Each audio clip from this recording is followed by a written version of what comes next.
They were mothers, wives, daughters, even grandmothers. To their families and neighbors, they seemed ordinary. But behind the masks of normalcy, each carried a dark secret that would lead to murder. These 4 women walked the long path to death row, and eventually, to their executions. These are stories of betrayal, despair, mental illness, and cold-blooded murder, each one leading to the same inevitable end. In this documentary, we uncover the haunting stories of 4 women whose names are forever tied to America's death chambers: Christina Riggs, Kelly Renee Gissendaner, Lisa Montgomery, and Velma Barfield. 4 women, 4 crimes, and 4 journeys to death row. Our first story begins in Arkansas, where a young nurse, overwhelmed by depression, made a choice that horrified the nation. A choice no mother should ever make. This is the case of Christina Marie Riggs. Before we begin, make sure to subscribe to the channel and turn on notifications, so you never miss a deep dive into stories like this one. Now, let's uncover the tragic case of Christina Riggs. Christina Marie Riggs was born in 1971 and raised in Oklahoma before moving to Arkansas. By the late 1990s, she was living in Sherwood, a quiet suburb near Little Rock, working as a nurse. To neighbors, she seemed like any other hard-working single mother. But inside, Christina was struggling. She had 2 children, Justin, just 5 years old, and Shelby, only 2. After a divorce, she bore the weight of raising them largely on her own. Bills piled up, her mental health deteriorated, and she sank deeper into depression. At work, she had access to powerful drugs. At home, she felt trapped in a cycle of loneliness and despair. In her mind, life had become unbearable. She convinced herself of a devastating idea: not only did she want to die, but her children should die with her. On the night of November 4, 1997, Christina set her plan into motion. She prepared syringes filled with potassium chloride and morphine, very chemical used in lethal injections, powerful drugs she had taken from the hospital. She injected Justin first, hoping the sedatives would make his death painless. But instead of slipping away quietly, his small body reacted violently. He began to struggle, convulsing as the drugs coursed through his veins. Panicked, Christina held a pillow over his face until he stopped breathing. Then she turned to Shelby. This time, the injection worked quickly. Shelby slipped away without resistance. After the children were dead, Christina wrapped their small bodies in blankets and placed them on her bed, side by side, as if they were only sleeping. She wrote suicide notes, explaining her hopelessness. Then she injected herself with a massive dose of drugs, hoping to die alongside them. But unlike her children, Christina survived. The next morning, Christina's mother came by the house. What she found was a chilling scene: 2 small children tucked into their beds, lifeless, and Christina unconscious nearby. Emergency responders rushed her to the hospital. She lived. When Christina regained consciousness, she confessed without hesitation. She admitted she killed her children, admitted she intended to die, and admitted she had no desire to fight the charges. She told investigators, "I don't deserve to live." In 1998, Christina Riggs stood trial. Her defense attorneys tried to argue that depression had driven her to insanity. But Christina herself sabotaged their efforts. She refused appeals. She told the jury she wanted the death penalty. She said she was ready to die and reunite with her children. The jury delivered exactly what she asked for. She was sentenced to death. On death row, Christina remained calm and resigned to her fate. Unlike many inmates, she fought for no last-minute stays, no mercy pleas. She accepted her execution date. On May 2, 2000, Christina Riggs was led into the execution chamber at the Cummins Unit Prison in Arkansas. She wore prison whites, her hair neatly brushed back. Witnesses described her demeanor as quiet, almost relieved. As the needles were placed in her arms, she was asked for final words. Christina looked toward the glass where witnesses stood and spoke softly, "I love you, my babies." The drugs began to flow. Within minutes, her chest stopped rising. Christina Riggs was pronounced dead at the age of 28. Her case remains one of the most haunting examples of filicide in American history, a mother who ended the lives of her own children, not out of hatred, but from a dark and twisted belief that death was mercy. Next, we move to Georgia, where a troubled marriage ended not with divorce, but with betrayal and blood. This is the case of Kelly Renee Gissendaner, the only woman executed in the state in modern times. Kelly Renee Gissendaner's life seemed ordinary on the surface. Born in 1968 in Georgia, she was a mother of 3, married to Douglas Gissendaner. But behind closed doors, their relationship was turbulent. Douglas and Kelly separated, reconciled, and fought repeatedly. Kelly drifted into affairs, chasing love and excitement. By 1997, she had begun an affair with a younger man named Gregory Owen. Kelly and Owen's romance was intense, but it came with a deadly obstacle, her husband. Kelly didn't want a divorce. She didn't want the legal struggles, the custody battles, or the financial complications. She wanted Douglas gone, permanently. And so she planted the idea in Owen's mind. If we were together, life would be easier without him. On the night of February 7, 1997, Douglas was ambushed. Owen, under Kelly's direction, forced him into a car. He drove Douglas into the woods on the outskirts of Atlanta. There, he stabbed him again and again at least 8 times, leaving him to bleed to death. While Douglas lay dying, Kelly was out with friends, drinking, laughing, and creating her alibi. Hours later, she and Owen set fire to Douglas's car to destroy the evidence. At first, the murder seemed unsolvable. But detectives dug into Kelly's personal life. They discovered the affair. They discovered her secret plans. And when Gregory Owen cracked under questioning, he told the entire story, pinning Kelly as the mastermind. The courtroom was stunned. Owen admitted to wielding the knife, but it was Kelly who orchestrated every step. She didn't commit the stabbing herself, but she had made it happen. In 1998, Kelly Renee Gissendaner was convicted of murder and sentenced to death. She became the only woman on Georgia's death row. For nearly 2 decades, Kelly fought to save her life. Behind bars, she transformed herself. She studied theology, counseled fellow inmates, and even found faith in God. Many who met her said she was no longer the same woman who once plotted her husband's death. Even her children pleaded for her life, begging the courts to spare their mother. Her appeals reached the Georgia Supreme Court, then the U.S. Supreme Court. Even Pope Francis himself sent a letter requesting clemency. But in the end, the answer was the same. On September 30, 2015, Kelly was led into the execution chamber. Witnesses described her final moments as surreal. Strapped to the gurney, she lifted her voice and began to sing, "Amazing Grace, how sweet the sound." Her song grew faint as the lethal drugs entered her system. Minutes later, she was pronounced dead. The state of Georgia had carried out the only female execution in its modern history. Then, there's a crime so bizarre and brutal, it shocked even seasoned investigators. A woman driven by delusion, deception, and madness. This is the case of Lisa Montgomery, the only woman executed by the federal government in nearly 70 years.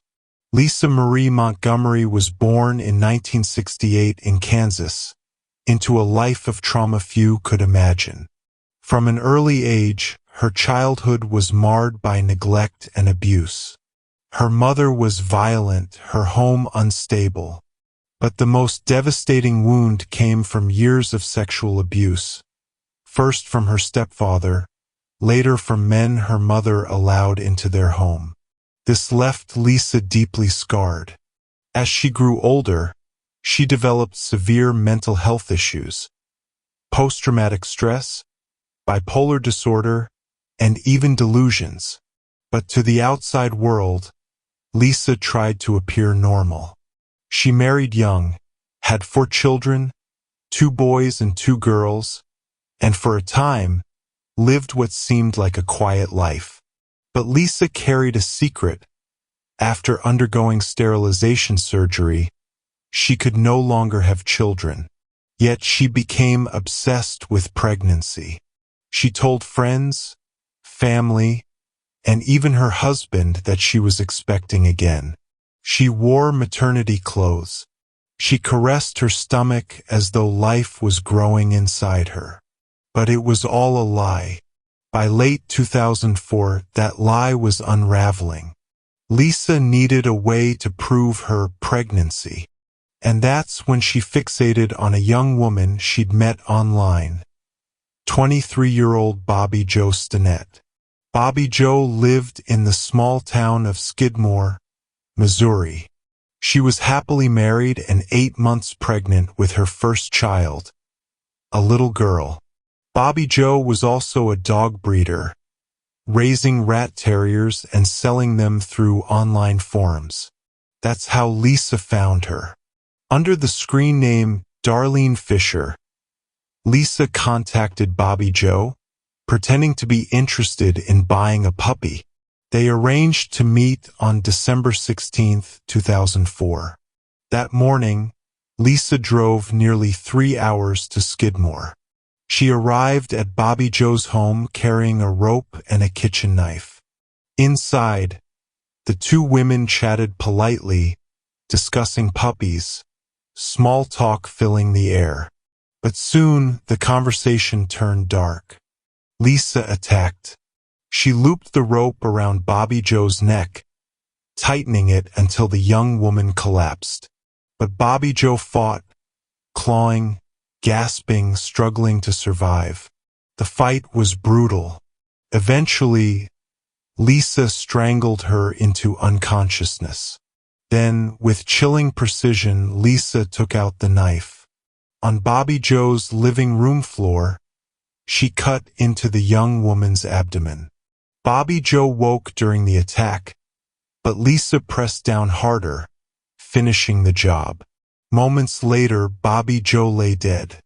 Lisa reached into the wound and pulled out the baby girl. She wrapped the infant in a blanket, cleaned her up, and left the house, leaving Bobby Jo's lifeless body on the carpet. Hours later, Bobby Jo's mother arrived, expecting to see her daughter. Instead, she found a horror scene, her only child murdered, her unborn granddaughter ripped from her body. She called 911, sobbing, "It's like her stomach exploded." Meanwhile, Lisa Montgomery drove home with the newborn, cradling the child as though she were her own. She told her family and neighbors she had just given birth. For a few short hours, she lived inside her fantasy. But the FBI was already closing in. News of the crime spread nationwide in minutes. An Amber Alert went out. Investigators traced Lisa's online communications, and by the next day, they found her in her home, sitting on the couch with the baby girl in her arms. Miraculously, the infant survived. She was returned safely to her father, who named her Victoria Jo. But Lisa's life and freedom were over. The trial that followed was one of the most watched in modern history. The defense painted Lisa as a woman broken by years of trauma and mental illness, claiming she suffered from pseudocyesis, a false pregnancy delusion. But the prosecution argued otherwise. This was not delusion, they said. This was premeditated murder. Jurors were shown crime scene photos. They listened to Bobby Joe's mother describe finding her daughter's body. They saw through Lisa's lies. In 2007, Lisa Montgomery was convicted of federal kidnapping resulting in death and sentenced to death. For years, her case wound through appeals. Advocates around the world argued she was too mentally ill to be executed. Her lawyers fought, citing her history of abuse and brain damage. But court after court rejected their pleas. In January 2021, with just days left in Donald Trump's presidency, Lisa's execution date was set. Appeals and stays were filed in a frantic race against time, but one by one, they were overturned. On January 13th, Lisa was awakened in her prison cell before dawn. She was led into the federal execution chamber in Terre Haute, Indiana, the same place where the government had executed multiple male inmates in the months prior. Strapped to the gurney, she barely seemed present. Her lawyers later said she looked disoriented, disconnected from reality. When asked for final words, Lisa said nothing. At 1:31 a.m., the lethal injection began. Minutes later, Lisa Montgomery was pronounced dead, the first woman executed by the U.S. federal government in nearly 70 years. And finally, we go back to the 1970s and 80s to meet an unlikely killer, a grandmother, a churchgoer, and a caregiver who harbored a deadly secret. This is a chilling story of Velma Barfield, remembered as the death row granny. Velma Margie Barfield was born in 1932 in South Carolina and raised in rural North Carolina. From the outside, she seemed like an ordinary Southern woman, a daughter, a wife, later a grandmother. But her life was marked by instability. As a young woman, Velma married Thomas Burke. They had 2 children together, and for a while, life seemed stable. But Burke became abusive, and the marriage unraveled. After a second marriage ended in tragedy when her husband Jennings Barfield died suddenly, Velma's life took a darker turn. By the 1970s, she was addicted to prescription drugs. Pills to calm her nerves, pills to help her sleep. She borrowed money constantly, fell into debt, and turned to forgery and theft. When people got too close to uncovering her lies, they often wound up dead. Velma's weapon of choice was subtle but devastating: arsenic poison. Her first known victim was her own mother, Lillian Bullard, in 1974. Lillian had complained of stomach pain before suddenly dying. Doctors at the time believed it was natural causes. In 1976, Velma began working as a caregiver for an elderly couple, Montgomery and Dolly Edwards. Within months, both were dead, both after sudden stomach illnesses. No one suspected the kindly caregiver. The following year, Velma struck again. She had begun dating a widower named Stuart Taylor. When Taylor discovered Velma had been forging checks in his name, she realized her secret was about to be exposed. Taylor soon fell violently ill and died. This time, investigators noticed a pattern. Taylor's autopsy revealed high levels of arsenic. The same poison was suspected in the other deaths. When police questioned Velma, her story unraveled. She eventually confessed to multiple murders. In 1978, Velma Barfield was charged and convicted for the murder of Stuart Taylor. The jury sentenced her to death. As her execution date drew near, Velma underwent a transformation. She became a devout Christian in prison, claiming she had repented and asking forgiveness from God. She gained national attention as the death row granny, the grandmotherly woman who poisoned the people closest to her. Supporters rallied for clemency, arguing she was a reformed woman who had found faith. Even televangelists took up her cause. But her victims' families remembered differently. Their loved ones had been robbed of their lives by a woman they trusted. On November 2nd, 1984, Velma Barfield was escorted into the execution chamber at Central Prison in Raleigh, North Carolina. She wore prison blues, her hair neatly styled. Witnesses describe her as calm, even peaceful. When asked for final words, Velma offered a prayer of forgiveness.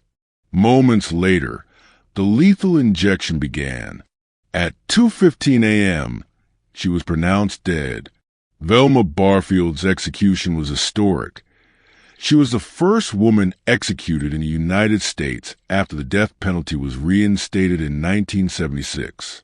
She left behind a chilling legacy, a grandmotherly figure who murdered at least 6 people with poison, and a death row inmate remembered by some as a killer and by others as a redeemed soul. For women, for crimes, for executions. Christina Riggs, a nurse who suffocated her 2 children in a haze of despair.